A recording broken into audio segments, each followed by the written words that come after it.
Hello guys and welcome back to this channel, where today guys I'll be showing you how to load more products on collection page in Shopify. Now guys, of course the first thing that you need to do is go to shopify.com and then you need to go and log into your profile.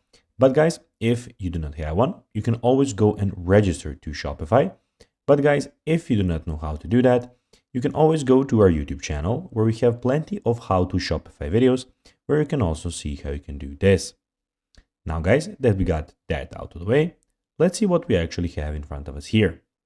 So as you can see here, we have the Shopify store that I have created, and here we have some options. So basically on the left side of the screen, we have the home button, we have the orders, we have the products, we have the customers, we have the content, analytics, marketing, and discounts of this store. Also, we have the sales channels where we have the online store and the points of sale. Also, we have the add applications where you can go and add some of the applications. And in the bottom left corner, we have the settings where you can find all of the settings about your account. Also, in the top right corner, as you can see, you have my store or your store, where you have the help center, you have the chain log, community forums, hire a Shopify partner, keyboard shortcuts, we have the actual name, and we have your manage account, and you have the, of course, log out option. Now guys, let's see how you can actually go and load more products on collection page in Shopify.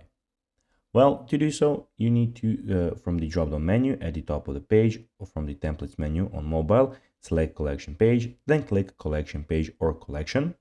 If your theme has settings available to change the number of products that displays on your collection page, then just adjust the settings to fit your needs and then just click save. So guys, that will be everything for this video. I hope that you found this video informative. If you did, don't forget to like this video, share it, subscribe to the channel, and put the notifications on. And guys, as always, I'll be seeing you in the next video. Bye guys.